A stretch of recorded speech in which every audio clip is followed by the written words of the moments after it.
تو پھر ہم نے انہیں پکڑا سختیوں میں اور تکالیف میں، جسمانی تکالیف اور کوئی معاشی سختیاں، ان میں ہم نے انہیں پکڑا. لعلہم یتضرعون، یہ پکڑ کس لیے آئی؟ تاکہ وہ شاید کہ وہ تضرع کریں، گڑ گڑائیں، اللہ سے معافی مانگیں. فلولا اذ جاءہم بأسنا تضرعوا، تو پھر کیوں ایسا نہ ہوا کہ جب ان پر ہمارا عذاب آیا تو انہوں نے تضرع کیا؟ کیوں نہ ایسا ہوا؟ انہوں نے یہ پھر گٹائی پر ہی کیوں مصر رہے؟ ولکن قست قلوبہم، بلکہ ان کے دل سخت ہو گئے، یعنی تضرع کرنے کے بجائے دلوں کی سختی اور بڑھ گئی. وَزَيَّنَ لَهُمُ الشَّيْطَانُ مَا كَانُوا يَعْمَلُونَ، اور شیطان نے ان کے لیے مزین کر دیے ان کے وہ اعمال جو وہ کر رہے تھے کہ اب ٹھیک ہیں، ہمارے جو ہے وہ جو بھی طور طریقے ان میں کوئی خرابی نہیں ہے. شیطان انہیں پٹیاں پڑھاتا تھا. فَلَمَّا نَسُوا مَا ذُكِّرُوا بِهِ، تو جس چیز سے انہیں نصیحت کی گئی تھی جب وہ اسے بھول گئے، وہ تعلیمات بھول گئے اور عذاب کی جو دھمکی دی گئی تھی اسے بھی بھول گئے، تو ہم نے کیا کیا؟ فتحنا علیہم ابواب کل شیء، تو ہم نے ہر شے کے دروازے ان پر کھول دیے. اب ہر طرح سے جو ہے ریل پیل ہے اور نعمتیں جو ہے ان کو مل رہی ہیں جس میں وہ اور مگن ہو گئے. حتی اذا فرحوا بما اوتوا اخذناهم بغتة، یہاں تک کہ جب وہ خوب فریفتہ ہو گئے، خوش ہو گئے ان چیزوں پر کہ جو انہیں دی گئی تھی، اخذناهم بغتة، تو ہم نے انہیں اچانک پکڑ لیا. ابھی کسی رات کے کسی آخری پہر، صبح وہ اللہ کا عذاب آپ کا. فَإِذَا هُمْ مُبْلِسُونَ، تو وہ پھر بالکل ہی مایوس ہو کر رہ گئے، دل شکستہ ہو گئے. حالانکہ چاہیے تو یہ تھا کہ ابتدائی وارننگ پر جو ہے وہ انہیں تنبیہ ہو جاتی اور وہ کچھ توبہ استغفار کرتے. یہ وہی بات ہے کہ جو ہمارے لیے بھی ایک نصیحت ہے. اللہ کی طرف سے طرح طرح کے عذاب کے جو ہے چھوٹے چھوٹے دروازے کھولے جا رہے ہیں. کبھی زلزلہ ہے، کبھی کوئی سیلاب ہے، کبھی کوئی اور آفت ہے. چاہیے یہ کہ ہم تضرع اختیار کریں، زیادہ سے زیادہ اللہ کے سامنے جھکے، عاجزی کریں. اگر اللہ کے سامنے عاجزی اور تضرع اختیار کریں گے تو گویا جو بنیادی اس تکلیف اور اس عذاب سے پیش نظر ہے، جو مقصد ہے، اس کے اندر ہم کامیاب ہیں. نہیں تو پھر ظاہر ہے ہم اور ڈٹائی پر. اور بدقسمتی سے پھر ہوتا یہ ہے کہ ان کے لیے بھی جو ریلیف کے کام ہو رہے ہوتے ہیں وہ بھی کس طرح ہو رہے تھے؟ کوئی کنسرٹ منعقد کیے جا رہے ہیں، کوئی اور اس قسم کے کھیل تماشے کیے جا رہے ہیں، اس سے کلیکشن ہو رہی ہے، پیسے اکٹھے ہو رہے ہیں، تو معصیت کی پھر نئی سے نئی شکلیں بھی پیدا ہو رہی ہیں. فَقُطِعَ دَابِرُ الْقَوْمِ الَّذِينَ ظَلَمُوا، تو پھر وہ لوگ، وہ قوم جس نے ظلم کیا تھا، ان کی جڑ کاٹ دی گئی. پھر گویا انہیں عذاب استیصال سے دوچار کر دیا گیا. وَالْحَمْدُ لِلَّهِ رَبِّ الْعَالَمِينَ، اور کل تعریف اور کل شکر اللہ کے لیے ہے جو رب العالمین ہے. اس کی خدائی کے اندر تو کوئی کمی باقی نہیں ہوئی. اتنا بڑا ایک عذاب آ گیا، لیکن بہرحال اللہ تعالیٰ کی خدائی، اللہ تعالیٰ کی تمام حمد وہ اپنی جگہ قائم. قُلْ أَرَأَيْتُمْ إِنْ أَخَذَ اللَّهُ سَمْعَكُمْ وَأَبْصَارَكُمْ، اے نبی آپ کہہ دیجئے کہ ذرا دیکھو، ذرا سوچو، اگر اللہ تعالیٰ تمہاری سماعت اور تمہاری بصارت کو چھین لے، وختم علی قلوبکم، اور تمہارے دلوں پر مہر کر دے. اس لیے کہ سماعت اور بصارت اللہ نے اس لیے نہیں دی تھی تمہیں کہ تم انہیں جو ہے معصیت میں استعمال کرو، کہ تم جو ہے گناہوں کے کاموں میں استعمال کرو. اور دل اس لیے نہیں دیا تھا کہ اس کے اندر جو ہے وہ غلط عقائد اور غلط قسم کی جو ہے وہ خواہشات پالنے لگو. یہ تو دیا ہے کہ اللہ تعالیٰ چاہتا ہے کہ تم اسے دیکھو، عبرت پذیری ہو، اور اس سے جو ہے وہ تم نصیحت حاصل کرو. جب اس سے اصل کام ہی نہیں تم لے رہے تو گویا یہ پھر بے مقصد چیزیں ہیں نا. اللہ چاہے گا تم سے سلب کر لے گا، لے لے گا. وختم علی قلوبکم، اور وہ تمہارے دلوں پر غور کرتے. من الہ غیر اللہ یاتیکم بہ، اللہ کے سوا اور کون سا ایسا الہ ہے جو تمہیں یہ چیزیں واپس لا کر دے گا. انظر کیف نصرف الآیات، ذرا دیکھو کہ ہم کیسے آیات کی تصریف کرتے ہیں، مختلف پہلوؤں سے آیات جو ہیں وہ پیش کرتے ہیں. ثم هم یصدفون، اور پھر بھی یہ لوگ ہیں کہ یہ نظریں چراتے ہیں، گڈی کتراتے ہیں. قل ارائیتکم ان اتاکم عذاب اللہ بغتۃ او جہرا، اے نبی سے کہیے ذرا دیکھو، ذرا سوچو، اگر اللہ کا عذاب تم پر آ جائے اچانک، او جہرتن، یا کچھ ظاہر ہو کر، اس کے آثار نمودار ہو گئے. اچانک تو وہ ہے کہ سوئے پڑے ہیں، اچانک ہی اللہ کی طرف سے جو ہے وہ پکڑ آ گئی اور سب وہیں کے وہیں ختم. اور جہرتن کیا ہے؟ جیسے حضرت یونس علیہ السلام کی قوم کے ساتھ ہوا کہ بادل آ رہے ہیں، کٹائیں ہیں، اس میں دھواں ہے، اب دور سے پتہ چل رہا ہے کہ کوئی بہت ہی خوفناک قسم کی شے ہم پر آ رہی ہے، تو یہ جہرتن ہے۔ هل يهلك الا القوم الظالمون، تو کون ہلاک ہوگا سوائے ظالم لوگوں کے؟ تمہاری ہلاکت اس کے اندر مقدر ہے، اور اللہ نے تو جو اہل ایمان ہے ان کو بچانے کا حکم دیا ہوا ہے اور بچانے کا وعدہ کیا ہوا ہے۔ وما نرسل المرسلین الا مبشرین ومنذرین، اور ہم جو رسول بھیجتے رہے ہیں تو وہ بھیجتے رہے صرف مبشر اور نذیر، منذر بنا کر، خوشخبری دینے والے اور ڈر سنانے والے بنا کر، وہ داروغہ بنا کر نہیں تم پر بھیجے گئے کہ تمہیں زبردستی لے آئیں گے۔ فمن آمن واصلح، تو جو لوگ ایمان لے آئیں اور اصلاح کر لیں، صبر چاہیں، فلا خوف علیہم ولا هم یحزنون، تو ان پر نہ کوئی خوف ہے اور نہ ہی کوئی حزن اور غم انہیں لاحق ہے۔ یعنی دنیا میں بھی اللہ تعالیٰ صبر دیتا ہے، خوف اور حزن اٹھا لیتا ہے، اور آخرت جو جنت ہے وہاں پر تو کوئی خوف اور حزن کا امکان ہی نہیں۔ والذین کذبوا بآیاتنا یمسهم العذاب، اور وہ لوگ جنہوں نے ہماری آیات کو جھٹلا دیا ان کو عذاب پہنچے گا، پہنچ کر رہے گا، بما کانوا یفسقون، اس سبب سے کہ وہ فاسق تھے، نافرمان تھے۔ قل لا اقول لكم عندي خزائن اللہ، اب وہی بات کہ یہ پہلے سے کہہ رہے ہیں کہ دکھائیے ہمیں کوئی نشانی، کوئی معجزہ، اس پر جواب دیا جا رہا ہے۔ قل، اے نبی آپ فرما دیں، لا اقول لكم عندي خزائن اللہ، میں نے تم سے کبھی یہ دعویٰ نہیں کیا کہ میرے پاس اللہ کے خزانے ہیں۔ ولا اعلم الغیب، اور نہ ہی میں غیب کا جاننے والا۔ ولا اقول لكم انی ملک، اور نہ ہی میں تم سے یہ کہتا ہوں کہ میں فرشتہ ہوں۔ تو مجھ سے کیسے کیسے تقاضے کر رہے ہو؟ میں تو خود اس کی پیروی کرتا ہوں جو میری جانب وحی آتی ہے۔ ان اتبع الا ما یوحی الی، میں تو خود اتباع کرتا ہوں اس وحی کی جو میرے پاس اللہ کی طرف سے آتی ہے۔ قل هل يستوي الاعمى والبصير، تو آپ فرما دیجیے کیا برابر ہو سکتے ہیں اندھے اور بینا؟ ایک یہ اندھے ہیں کہ کوئی بات سمجھ کے نہیں دے رہے، اور ایک اہل ایمان ہے جنہیں اللہ نے بصیرت عطا فرما دی، یہ برابر ہو سکتے ہیں؟ افلا تتفکرون، تو کیا تم تفکر نہیں کرتے، غور نہیں کرتے؟ وَأَنذِرْ بِهِ الَّذِينَ يَخَافُونَ أَن يُحْشَرُوا إِلَىٰ رَبِّهِمْ، اور اے نبی اس قرآن کے ذریعے سے انذار کر دیں ان لوگوں کو الذین یخافون ان یحشروا الی ربہم، جنہیں ڈر ہے کہ انہیں اپنے رب کے حضور جمع کیا جائے گا۔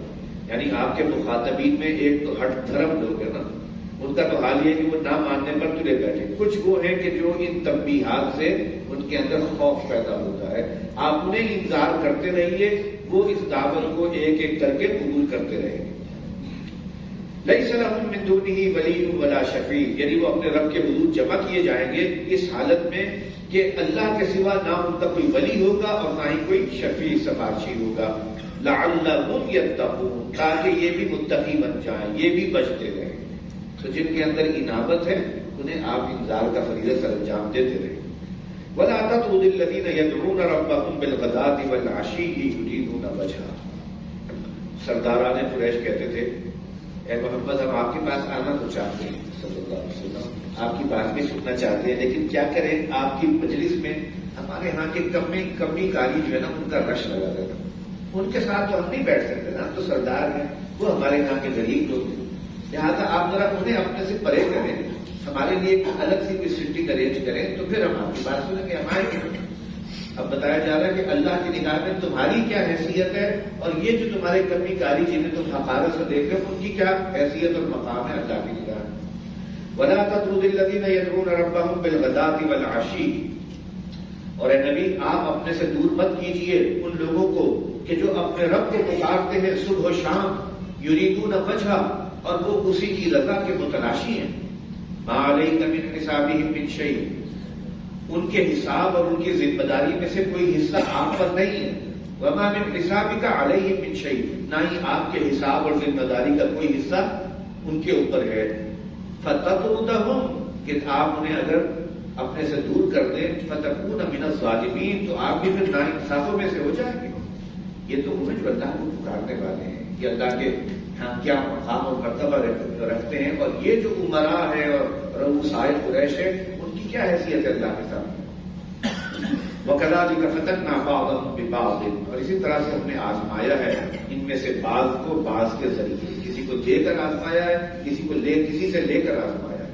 لِيَقُولُوا أَهَؤُلَاءِ مَنَّ اللَّهُ عَلَيْهِمْ مِنْ بَيْنِنَا، تاکہ یہ کہیں، یہ پیسے والے رؤسا کہیں، کیا یہی ہے وہ لوگ جن پر اللہ نے ہم میں سے فضل پیدا کیا ہے، جن پر اللہ نے فضل و کرم کیا ہے؟ یعنی حقارت سے کہتے ہیں اچھا یہ لوگ یہ ہیں، یہ ایمان والے، ان پر اللہ نے فضل کیا۔ اب اس حقارت اور اس نفرت کا جواب دیا جا رہا ہے، أَلَيْسَ اللَّهُ بِأَعْلَمَ بِالشَّاكِرِينَ، کیا اللہ تعالیٰ زیادہ جانتا نہیں ہے شکر گزار بندوں کو؟ یہ اس کے باوجود شاکر لوگ ہیں، شکر گزار ہیں، اللہ تو کی حقیقت سے واقف ہے۔ وَإِذَا جَاءَكَ الَّذِينَ يُؤْمِنُونَ بِآيَاتِنَا، اور جب آئیں آپ کے پاس وہ لوگ جو ہماری آیات پر ایمان رکھتے ہیں، چاہے وہ غریب ہیں، فقیر ہیں، جس حالت کے بھی ہیں، لیکن ایمان کی دولت سے مالا مال ہیں، تو آپ انہیں کیسے رسپونڈ کریں، کیسے ویلکم کریں؟ فَقُلْ سَلَامٌ عَلَيْكُمْ، آپ کہیے سلامتی ہو تم پر، كَتَبَ رَبُّكُمْ عَلَىٰ نَفْسِهِ الرَّحْمَةَ، تمہارے رب نے اپنے اوپر رحمت کو واجب کر دیا ہے، أَنَّهُ مَنْ عَمِلَ مِنْكُمْ سُوءًا بِجَهَالَةٍ، کہ تم میں سے جو شخص بھی کوئی برائی کا ارتکاب کرے گا جذبات میں بہہ کر یا جہالت میں، ناواقفیت میں، ثم تاب من بعده واصلح، اور پھر اس کے بعد وہ توبہ کر لے اور اصلاح حال کر لے، انہ غفور رحیم، تو بے شک اللہ غفور بھی ہے، رحیم بھی ہے۔ یہ بھی انسان ہے، ان سے بھی خطا ہو جاتی ہے، لیکن یہ اللہ کی رحمت سے مایوس نہیں ہے، اس لیے کہ یہ توبہ کرنے والے ہیں اور اللہ کے آگے گر گڑانے والے ہیں۔ وَكَذَلِكَ نُفَصِّلُ الْآيَاتِ، اور اسی طرح سے ہم آیات کی تفصیل کرتے ہیں، وَلِتَسْتَبِينَ سَبِيلُ الْمُجْرِمِينَ، اور یہ سب اس لیے بیان کرتے ہیں تاکہ مجرموں کا جو راستہ ہے وہ بالکل نمایاں ہو جائے۔ مجرموں کی اگر پتہ چل جائے کہ ان کی خصوصیات کیا ہیں، طور اتوار کیا ہیں، ان کے ذہن کی کیفیت کیا ہے، تو اس سے گویا بچنے کے لیے تمہارے لیے آسانی ہو جائے گی، انہیں پہچان لو تو صحیح راستے کا خود بخود پتہ چل جائے گا۔ قُلْ إِنِّي نُهِيتُ أَنْ أَعْبُدَ الَّذِينَ تَدْعُونَ مِن دُونِ اللَّهِ، آپ فرما دیجئے کہ مجھے تو منع کر دیا گیا ہے اس بات سے کہ میں بندگی کروں ان ہستیوں کی جنہیں تم اللہ کے سوا پکارتے ہو۔ عبادت اور دعا، اس کو قرآن مجید بار بار انٹرچینجبل بنا کر لاتا ہے، کہیں دعا کہیں عبادت، اس لیے کہ الدعاء والعبادت، اصل میں عبادت کیا ہے؟ وہ دعا ہی ہے، کسی سے مانگنا، التجا کرنا، تو جس کی دعا ہو، جس سے دعا کی جاتی ہے دراصل اس کی عبادت ہو رہی ہوتی ہے، لہذا جن کو یہ اللہ کے سوا پکارتے ہیں، ان سے دعائیں کرتے ہیں، ان کی بندگی سے مجھے منع کر دیا گیا ہے۔ قُلْ لَا أَتَّبِعُ أَهْوَاءَكُمْ، فرما دیجئے کہ میں تمہاری خواہشات کی اتباع نہیں کروں گا، قَدْ ضَلَلْتُ إِذًا وَمَا أَنَا مِنَ الْمُهْتَدِينَ، اگر بالفرض میں نے ایسا کیا پھر تو میں بھی گمراہ ہو گیا، میں بھی بہک گیا، وَمَا أَنَا مِنَ الْمُهْتَدِينَ، اور پھر میں مہتدین میں سے نہ رہوں گا اگر بالفرض میں نے تمہارے خواہشات کی اتباع کر دی۔ قُلْ إِنِّي عَلَىٰ بَيِّنَةٍ مِّن رَّبِّي وَكَذَّبْتُم بِهِ، آپ یہ بھی فرما دیجئے کہ بے شک میں اپنے رب کی طرف سے ایک روشن دلیل پر، بینہ پر، اللہ نے مجھے علم عطا کر دیا، علم حقیقی، وَكَذَّبْتُم بِهِ، اور تم نے اس کی تکذیب کر دی ہے، تم اسے جھٹلا رہے ہو۔ اب میرے اور تمہارے راستے کہاں مشترک ہو سکتے ہیں؟ کوئی کمپرومائز ہوتا نظر آتا ہی نہیں۔ ما عندي ما تستعجلون به، میرے پاس نہیں ہے وہ چیز جس کی تم جلدی مچا رہے ہو، نہ تو معجزے کی اختیار میرے پاس ہے اور نہ ہی عذاب کا بھی اختیار میرے پاس ہے۔ ان الحکم الا للہ، حکم اور فیصلہ اللہ ہی کا ہے، اسی کا فیصلہ چلے گا۔ یقص الحق وهو خیر الفاصلین، اور وہ حق بات بیان کرتا ہے اور وہ بہترین فیصلہ فرمانے والا ہے۔ کب آنا ہے عذاب وہ اللہ جانتا ہے۔ قل لو ان عندي ما تستعجلون به، آپ انہیں کہہ دیجیے کہ اگر میرے پاس ہوتی وہ چیزیں جن کی تم جلدی مچا رہے ہو، لقضی الامر بینی وبینکم، تو میرے اور تمہارے مابین جھگڑا ختم کر دیا جاتا، میں تو وہ لا کر تمہیں دیتا اور فارغ ہو جاتا، میرے پاس ہے ہی نہیں وہ والی معجزے بھی نہیں اور عذاب بھی نہیں۔ لقضی الامر بینی وبینکم واللہ اعلم بالظالمین، اور اللہ خوب واقف ہے ظالموں سے۔ وعنده مفاتح الغیب لا یعلمها الا هو، اور اللہ ہی کے پاس ہے غیب کی تمام کنجیاں، اور غیب کو نہیں جانتا سوائے اسی کے، یعنی اللہ نے جتنا غیب کا علم اپنے نبی کو دینا ہوتا ہے وہ دیتا ہے، لیکن کل غیب کا علم تو اللہ ہی کے پاس ہے۔ لا یعلمها الا هو ویعلم ما فی البر والبحر، اب دیکھیے اللہ کے علم کی کیا تم حساب لگا سکتے ہو، اس کی جو اسپریڈ ہے اور اس کی انٹینسٹی ہے، تھوڑی سی مثال بتائی جا رہی ہے، سمجھایا جا رہا ہے۔ کہ وَيَعْلَمُ مَا فِي الْبَرِّ وَالْبَحْرِ، وہ جانتا ہے جو کچھ بر و بحر میں ہے، جنگل بیابان ہے، صحرا ہے، اور کوئی اور جزائر ہیں وہاں کیا ہے، کیا ہو رہا ہے، وہ سب جانتا ہے. اور باہر میں کیا دریا، کیا سمندر، کیا ندیاں، اس میں کون سی مخلوق ہے، کون سی مخلوق کس چیز پر پالنی ہے، ہر شے اللہ کے لیے. وما تسقط من ورقۃ الا یعلمها، اور نہیں گرتا کوئی پتا بھی مگر یہ کہ اللہ اسے جانتا ہے. ولا حبۃ فی ظلمات الارض، اور نہ ہی زمین کے اندھیروں میں کوئی دانہ گرتا ہے. ولا رطب ولا یابس، اور نہ ہی کوئی ہری بھری چیز ہے اور نہ ہی کوئی خشک چیز ہے. الا فی کتاب مبین، مگر یہ کہ وہ ایک کتاب مبین میں مندرج ہے. یہ ہے اللہ کا علم. وَهُوَ الَّذِي يَتَوَفَّاكُم بِاللَّيْلِ. اچھا یہاں پر تو ہمیں سمجھانے کے لیے گرتے ہوئے پتے کی مثال دی گئی. اس کے گرنے سے پہلے ہی اللہ کے یہ کام ہونا ہے. یہ نہیں ہے کہ گرنے کے بعد اللہ کو پتہ چلا، بلکہ یہ کہ وہ تو پہلے سے ہی مندرج ہے اللہ کے علم قدیم میں، پہلے سے موجود ہے. وَهُوَ الَّذِي يَتَوَفَّاكُم بِاللَّيْلِ، وہی ہے جو تمہیں رات کے وقت میں قبضے میں لے لیتا ہے تمہارے شعور. اب تک ہم یہ وفات، توفا یا توفا، اس کے جو الفاظ پڑھائے ہیں، موت کے لیے بھی پڑھائے ہیں، نیند کے لیے بھی پڑھائے ہیں، اور حضرت مسیح علیہ السلام کو سموچا بھی جسد ہی شریف اٹھا لینے کے لیے بھی پڑھائے ہیں. یہ تینوں مفاہیم اس کے اندر موجود ہیں. اسی لیے کہا جاتا ہے کہ جو سویا اور مویا برابر ہے، اس لیے کہ اس میں شعور قبض ہو جاتا ہے، اور موت کے اندر انسان کی حیات بھی قبض ہو جاتی ہے. اور حضرت مسیح کو جو ہے نہ صرف یہ کہ شعور بلکہ پورا جسد سمیت اٹھا لیا گیا. یہ بھی وفات ہے. یہ درجات ہے وفات کے. وَهُوَ الَّذِي يَتَوَفَّاكُم بِاللَّيْلِ، وہی ہے جو تمہیں رات کے وقت میں قبضے میں لے لیتا ہے، یعنی تمہیں ایک طرح کی موت دے دیتا ہے. وَيَعْلَمُ مَا جَرَحْتُم بِالنَّهَارِ، اور وہ جانتا ہے جو کچھ تم کارگزاریاں کر چکے ہوتے ہو دن کے اوقات میں، کیا کیا کام کیا سب پتہ ہے. ثُمَّ يَبْعَثُكُم فِيهِ، پھر وہ دوبارہ تمہیں اس دن میں اٹھا کھڑا کرتا ہے، رات میں سلا کر صبح پھر فریش اپ ہو کے کھڑے ہو جاتے ہو. لِيُقْضَىٰ أَجَلٌ مُّسَمًّى، تاکہ ایک اجل مسمى پوری ہو جائے. یہ جو مدت مقررہ اللہ نے تمہاری طے کر رکھی ہے وہ پوری ہو. ثم الیہ مرجعکم، پھر اسی کی طرف تم سب کو لوٹایا جانا ہے. ثم ینبئکم بما کنتم تعملون، پھر وہ تمہیں جتلا دے گا ان اعمال کی بابت جو تم کرتے رہے تھے. وهو القاهر فوق عباده، اور وہ اپنے بندوں پر غالب ہے، حاوی ہے. وَيُرْسِلُ عَلَيْكُمْ حَفَظًا، اور وہ تم پر مقرر کرتا ہے نگہبان. یہ فرشتے ہیں، یہ دو قسم کے فرشتے انسانوں کے ساتھ، بندوں کے ساتھ اللہ نے اٹیچ کیے. ایک وہ ہے جو ان کی حفاظت فرماتے ہیں، اور یہ ہر انسان کو کبھی نہ کبھی تجربہ ہوتا ہے، سمجھ نہیں آتا موت اتنی قریب سے گزر گئی میں کیسے بچ گیا. یہ کہیں نہ کہیں ایکسپیرینس ہو جاتا ہے. ایک تو وہ حفاظت کرتے ہیں کہ جب تک موت کا وقت نہیں آیا تو تمہاری زندگی جو ہے وہ چلتی رہے اور اس وقت تک تمہیں کوئی غلط نہ پہنچے. اور دوسرے وہ حفظہ ہیں جو یہاں کرام کاتبین بٹھائے ہوئے ہیں، جو تمہارے ہر عمل کی نگرانی کر رہے ہیں.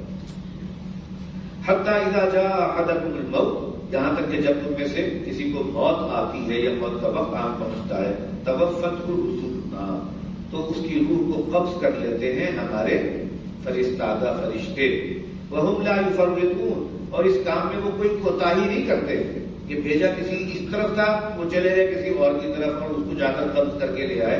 انہیں خوب معلوم ہے ان کا کام کیا ہے اور ہر کسی کی پوری شناخت جانتے ہیں. ثم ردوا الى الله مولاهم الحق، پھر وہ پہنچائے جاتے ہیں یا پہنچائے جائیں کہ اللہ کی طرف، وہ اللہ جو ان کا برحق مولا ہے.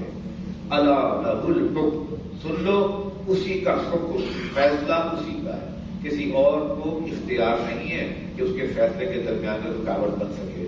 وَهُوَ أَسْرَعُ الْحَاسِبِينَ، اور وہ سب سے تیز حساب چکاتا ہے. یہ دیکھنا کہ کون ناجح ہے کون نہیں ہے، کون کامیاب ہے کون فیل ہے، اسے اس کے لیے کوئی مشکل نہیں ہوتی. قُلْ مَن يُنَجِّيكُم مِّن ظُلُمَاتِ الْبَرِّ وَالْبَحْرِ تَدْعُونَهُ تَضَرُّعًا وَخُفْيًا. اے نبی سے پوچھئے کون تمہیں نجات دیتا ہے بر و بحر کے اندھیروں سے، کہیں پھنس جاتے ہو، قافلہ پھنس جاتا ہے، کون تمہیں نکالتا ہے. تدعونہ تضرعا وخفیا، جب تم اسے پکارتے ہو گڑ گڑا کر اور چپکے چپکے. کیا حالت بنی ہوتی ہے جب کہیں پھنسے ہوتے پانی کے اندر پھنس گئے، اب نیویگیشن کام نہیں کر رہی اور کچھ نہیں پتا رکھو کیا، اس وقت وہ اللہ ہی کے آگے گڑ گڑا رہے ہوتے اور اس وقت کہتے ہیں لئن نجانا من هذه، اگر ہمیں اللہ نے اس مصیبت سے نجات دے دی لنکونن من الشاکرین، تو ہم لازماً شکر گزار بندے بن جائیں گے۔ قل اللہ ینجیکم منها ومن کل کرب، فرما دیجیے اللہ ہی تمہیں اس سے بھی نجات دیتا ہے اور ہر کرب ہر تکلیف سے وہی نجات دیتا ہے۔ ثم انتم تشرکون، پھر بھی تم شریک کرتے ہو اللہ کے ساتھ، پھر بھی شرک کرتے ہو۔ قل هو القادر على ان يبعث عليكم عذابا من فوقكم او من تحت ارجلكم، اب یہ اللہ کی طرف سے آنے والے عذابوں کی کچھ شکلیں ہیں، یہ شکلیں غور سے پڑھ لیجیے اور ان کو خود پہچان لیجیے تاکہ پتہ چل جائے کہ جو عذاب ہم پر آ رہے ہوتے ہیں وہ کیا کوئی ویسے ہی طبعی معاملات ہیں، کوئی فزیکل لاز ڈسٹرب ہو رہے ہیں یا اللہ کی طرف سے پکڑ ہے۔ آپ فرما دیجیے کہ وہ اس پر قادر ہے علی ان یبعث علیکم عذابا من فوقکم، کہ وہ تم پر بھیجے کوئی عذاب تمہارے اوپر سے، کوئی بارش آ جائے، کوئی پتھراؤ ہو جائے، کوئی لینڈ سلائڈ ہو جائے، او من تحت ارجلکم، یا تمہارے پیروں کے نیچے سے زمین شق ہو جائے، کوئی زلزلہ آ جائے، او یلبسکم شیعا، ایک اور عذاب کا طریقہ بھی ہے، یا یہ کہ اللہ تعالیٰ تمہیں مختلف گروہوں میں بانٹ دے۔ اب عصبیتیں جو ہیں وہ تمہاری بڑھ جائیں، پارٹی والی اتنی شدید ہو جائے، نفرتیں اتنی زیادہ ہو جائیں کہ وَيُذِيقَ بَعْضَكُمْ بَأْسَ بَعْضٍ، کہ تم میں سے بعض جو ہے وہ جنگی قوت کا وَيُذِيقَ بَعْضَكُمْ بَأْسَ بَعْضٍ، کہ وہ تمہیں وہ چکھائے تمہیں بعض کی جنگی قوت کا مزہ بعض کو، ایک دوسرے سے بھڑا دے اور پھر ان کو آپس میں جو ہے یہ سر متول ہوتا رہے۔ یہ عذاب ہی کی ایک شکل ہے اللہ کی طرف سے۔ اب قوم نہیں رہی، اب قومیتیں ہیں جو سر اٹھا رہی ہیں اور اپنے اپنے حقوق کے لیے جنگ کر رہی ہیں۔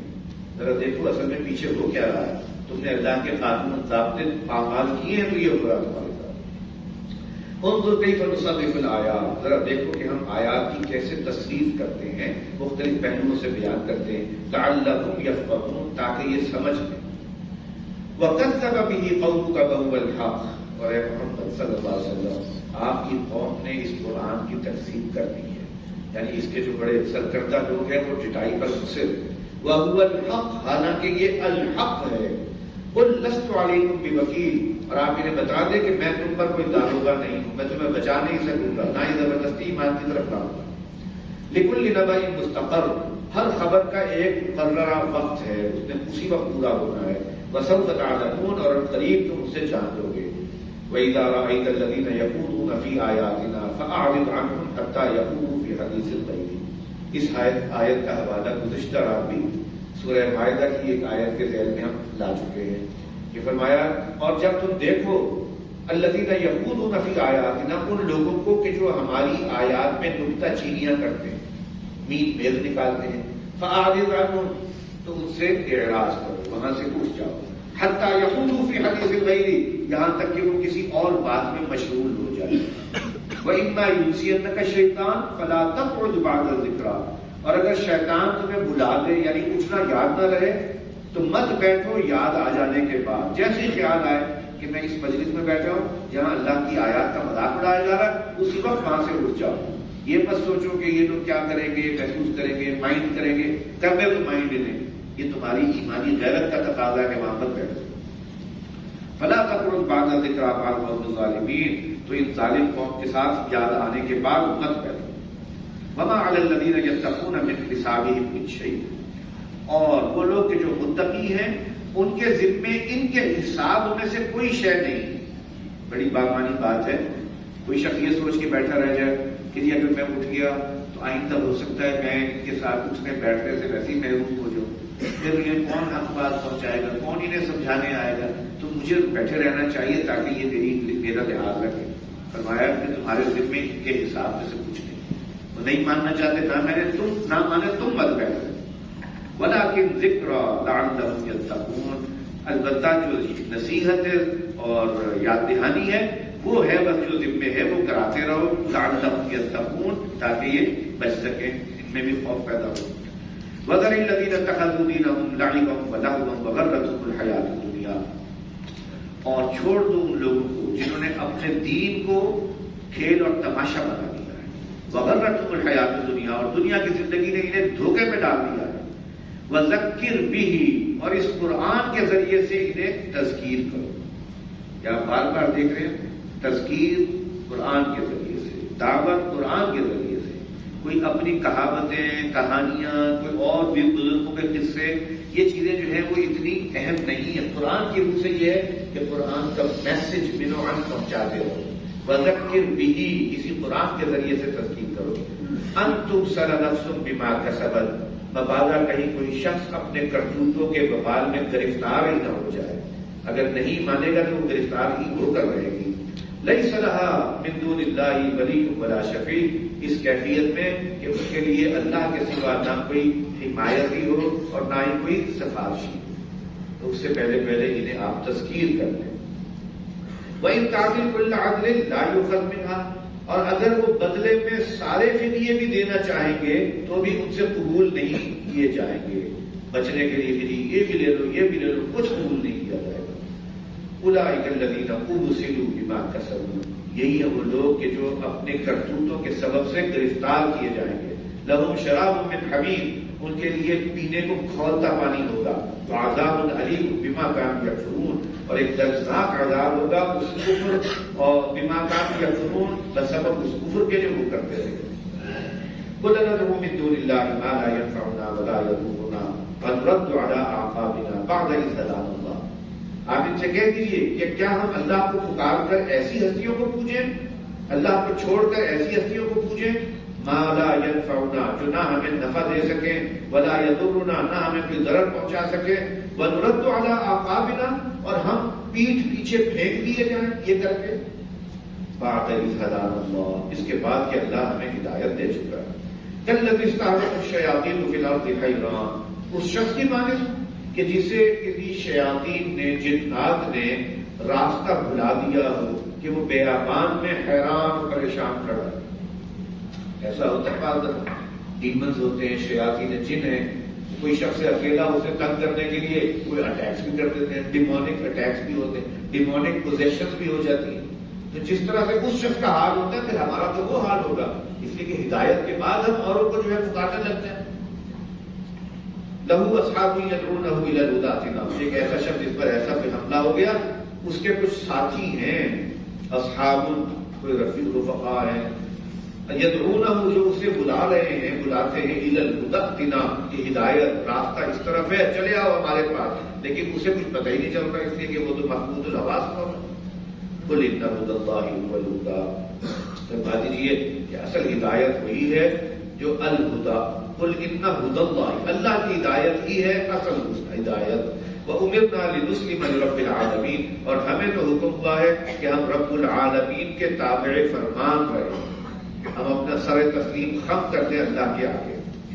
وَأَنْ نَقِيمُ الصَّلَاةَ وَاتَّقُوهُ، اور اس بات کا حکم ہوا ہے کہ تم نماز قائم رکھو اور اسی کا تقوی اختیار کرو. وَهُوَ الَّذِي إِلَيْهِ تُحْشَرُونَ، اور وہی ہے جس کی طرف تم سب اکٹھے کیے جاؤ گے. وَهُوَ الَّذِي خَلَقَ السَّمَاوَاتِ وَالْأَرْضَ بِالْحَقِّ، اور وہی ہے جس نے آسمانوں اور زمین کو پیدا کیا ہے بالحق، ایک مقصد سے.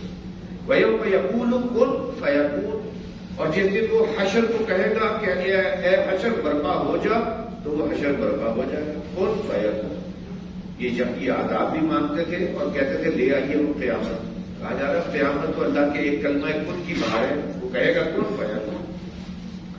قولہ الحق، اسی کا فرمان برحق ہے. وَلَهُ الْمُلْكُ يَوْمَ يُنفَخُ فِي الصُّورِ، اور اسی کی بادشاہت ہوگی جس دن سور میں پھونکا جائے گا. آج تو دنیا میں کچھ بادشاہ اور بھی بنے بیٹھے ہیں، کچھ بادشاہ ہیں، کچھ وزیر ہیں، ان کی بھی بڑی دھاک ہے اور لوگ ان کو دیکھ کر بڑا امپریس بھی ہوتے ہیں. لیکن اس دن جو ہے یہ سارے ککا ٹوکری ہوئے پڑیں گے، ان کی کوئی حیثیت نہیں. وَلَهُ الْمُلْكُ يَوْمَ يُنفَخُ فِي الصُّورِ عَالِمُ الْغَيْبِ وَالشَّهَادَةِ، وہ غیب اور شہادہ سب کا جاننے والا ہے. وَهُوَ الْحَكِيمُ الْخَبِيرُ، اور وہی ہے الحکیم بھی الخبیر بھی. اب یہاں سے حضرت ابراہیم کا بہت ہی خوبصورت تذکرہ شروع ہو رہا ہے، اور اس بات کا بیان ہے کہ حضرت ابراہیم کو بھی اللہ تعالیٰ نے کچھ مشاہدات کرائے تھے، اور یہ بالکل اوائل عمری میں ہو گیا تھا. آنکھ کھولی ہے اس اللہ کے بندے نے ایک ایسے گھرانے میں جو شرک کا گڑھ ہے. باپ بھی شرک کا ایک جو ہے مرکزی قائد، اور آزر وہ تو بت تراش بھی تھا، فروخت بھی تھا، اور ماحول بھی پورا شرک کیا۔ ایسے میں اور وہ شرک کیا تھا؟ بتوں کو بھی وہ مانتے تھے، بنا کر پوجتے تھے، اور ستاروں کو، چاند ستارے انہیں بھی جو ہے وہ الوہیت میں شامل کیا ہوا تھا۔ اور جو اس وقت بادشاہ تھا نمرود تھا، اسے بھی یہی مانا جاتا تھا کہ یہ چاند اور ستاروں کا کوئی یہاں پر اوتار ہے، لہذا یہ بھی خدائی رائٹس رکھتے ہیں، ڈیوائن رائٹس رکھتے ہیں۔ یہ ہے پورا ماحول جس میں حضرت ابراہیم جو ہے وہ پیدا ہوئے اور نوجوانی کی عمر میں پہنچے۔ وَإِذْ قَالَ إِبْرَاهِيمُ لِأَبِيهِ آزَرَ، اور جب کہا ابراہیم نے اپنے باپ آزر سے، أَتَتَّخِذُ أَصْنَامًا آلِهَةً، کیا آپ آلہہ کو کیا آپ بتوں کو آلہہ مانتے ہیں، الہ مانتے ہیں، خدا مانتے ہیں؟ انی اراک وقومک فی ضلال مبین، بے شک میں آپ کو بھی اور آپ کی قوم کو بھی صریح گمراہی میں مبتلا دیکھتا ہوں۔ یہ آلہہ تو نہیں ہو سکتے نا، یہ تو اپنے ہاتھوں سے آپ تراش ہیں۔ وَكَذَلِكَ نُرِي إِبْرَاهِيمَ مَلَكُوتَ السَّمَاوَاتِ وَالْأَرْضِ، اور اسی طرح سے ہم ابراہیم کو آسمانوں اور زمینوں کے جو آسمانوں اور زمین کے جو نظام سلطنت ہے یا تکوینی عجائبات ہیں ان کا مشاہدہ کرانے لگے، لِيَكُونَ مِنَ الْمُوقِنِينَ، تاکہ وہ ہو جائے ان لوگوں میں سے جو یقین رکھتے ہیں۔ اب وہ کیا مشاہدہ ہوا؟ وہ لوگ جو ہے وہ ستارے کو پوجتے تھے، چاند کو پوجتے تھے، سورج کو پوجتے تھے، تو انہوں نے بھی سمجھا کہ شاید اس کے اندر کوئی ہے خاص بات۔ فَلَمَّا جَنَّ عَلَيْهِ اللَّيْلُ رَأَىٰ كَوْكَبًا، تو پھر جب ان پر رات جو ہے وہ سایہ فگن ہو گئی، اس نے اندھیرا کر لیا، تو انہوں نے ایک ستارہ دیکھا۔ یہ ستارہ وہ تھا جسے وہ مانتے تھے۔ قَالَ هَٰذَا رَبِّي، انہوں نے کہا کہ یہ ہے میرا رب۔ اس کے اندر استفہام بھی ہو سکتا ہے اور اس کے اندر استعجاب بھی ہو سکتا ہے۔ عجب، بڑی عجیب بات ہے، یہ ہے میرا رب۔ فَلَمَّا أَفَلَ، تو جب وہ ستارہ غائب ہو گیا، ڈوب گیا، قَالَ لَا أُحِبُّ الْآفِلِينَ، کہنے لگے میں غائب ہو جانے والے سے محبت نہیں کرتا، جو اللہ سے محبت چاہیے تو وہ محبت اس سے نہیں کی جا سکتی۔ فَلَمَّا رَأَى الْقَمَرَ بَازِغًا، تو جب انہوں نے چاند کو دیکھتا خوب جگمگاتا، قَالَ هَٰذَا رَبِّي، تو انہوں نے کہا اچھا یہ ہے میرا رب۔ فَلَمَّا أَفَلَ، تو جب چاند بھی غروب ہو گیا، غائب ہو گیا، قَالَ لَئِن لَّمْ يَهْدِنِي رَبِّي لَأَكُونَنَّ مِنَ الْقَوْمِ الضَّالِّينَ، تو کہنے لگے کہ اگر میرے رب نے مجھے ہدایت نہ دی تو میں تو گمراہ لوگوں میں سے ہو کر رہوں گا۔ اب گویا ہدایت کی طلب بڑھتی چلی جا رہی ہے۔ فَلَمَّا رَأَى الشَّمْسَ بَازِغَةً قَالَ هَٰذَا رَبِّي هَٰذَا أَكْبَرُ، تو جب انہوں نے سورج کو دیکھا خوب جگمگاتا چمکتا ہوا،